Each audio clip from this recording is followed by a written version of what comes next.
So tasty recipe. তো দেখো, video পেজে তোমাদের অনেক অনেক স্বাগত বন্ধুরা। তো আজকে আমি রান্না করব লাইলন টিকা মাছ, অনেক বড় সাইজের মাছ। তো কিভাবে রান্না করছি চলো দেখো, ভালো লাগবে।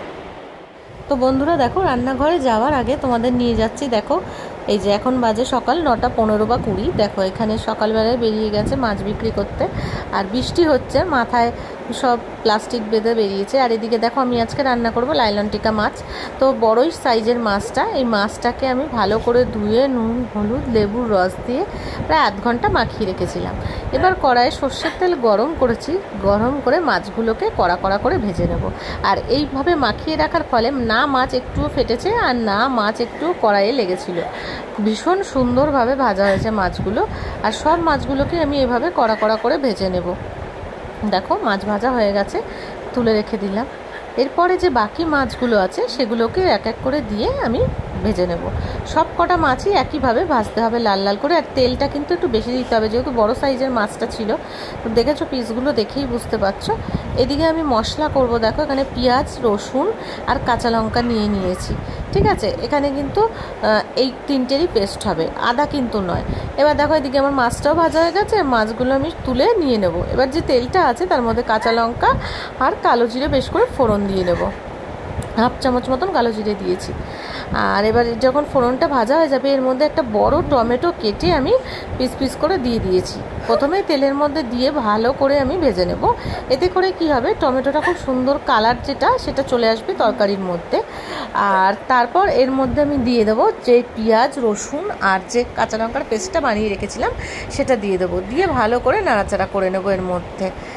দেখো একদম সুন্দর পেস্ট হয়ে মানে আর কি কষবে মশলাটা। একটু জল দিয়ে নিয়েছিলাম বাটি ধুয়ে, দিয়ে একটু নুন দিয়ে দেব। তারপরে এক এক করে একটু মশলা অ্যাড করে দেবো। এর মধ্যে একটু হলুদের গুঁড়ো দেবো, দিয়ে দেবো একটু কাশ্মীরি লঙ্কার গুঁড়ো। এতে করে কালারটা কিন্তু খুব সুন্দর আসবে, খুবই ভালো লাগবে এটা দিয়ে। খুব ভালো করে এবার এটাকে কষাতে হবে।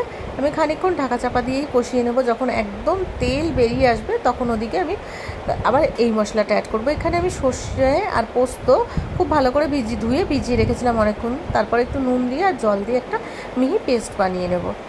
আর ওইদিকে আমার মশলা থেকে একদম তেল বেরিয়ে এসছে সুন্দর করে। এবার আমি সর্ষে পোস্তর যে বাটাটা এটা দিয়ে দিলাম, দিয়ে এটাকেও সুন্দর করে একসাথে মিক্সড করে কষাতে থাকবো। এটা থেকেও যতক্ষণে না তেল বেরিয়ে এসে, চাইলে তোমরা আরও তেল দিতে পারো রান্নাটায়, কিন্তু আমি দিইনি, যতটা প্রয়োজন মনে হয়েছে ততটাই দিয়েছি। এবার একটু চিনি দিয়ে দিলাম, দিয়ে আবারও এটাকে খুব ভালো করে কষাতে থাকবো। দেখো একদম যখন বুদবুদ করে মনে হচ্ছে ওখান থেকে তেল বেরিয়ে আসছে, তখন আমি এবার ওর মধ্যে যে মশলার বাটিটা ধুয়ে এক বাটি জল দিয়ে দেবো। যেহেতু এটা ঝোল হবে না সেহেতু এতে জলটা বুঝেই দিতে হবে অল্প করে। দিয়ে এবার এটা যখন ফুটে উঠবে তখন আমি মাছগুলোকে এর মধ্যে দিয়ে দেবো। ভাজা মাছগুলো কড়া করে ভাজার ফলে কি হবে, মাছ কিন্তু ভেঙে যাবে না। এবার এটাকে নাড়াচাড়া দিয়ে মিক্সড করে ঢাকা চাপা দিয়ে মিনিট 5 মতন আমি ফুটিয়ে নেব। মাছের বাটির যে তেলটা ছিল নিচে তেল আর জল হয়ে যায় না মাছ ভেজে রাখলে, সেটাও আমি দিয়ে দিলাম ওর মধ্যে। দিয়ে এবার ভালো করে মিক্সড করে নিচ্ছি, নিয়ে ঢাকা চাপা দিয়ে আমি মিনিট 5 মতন ভালো করে রান্না করে নেবো মিডিয়াম ফ্লেমে।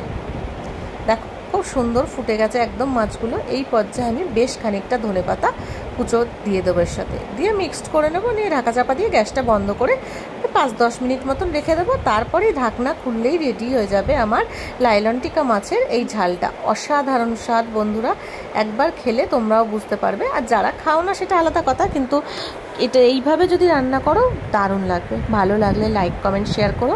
আর সবাই খুব ভালো থেকো। আবার দেখা হবে আবার নতুন একটা ভিডিওতে।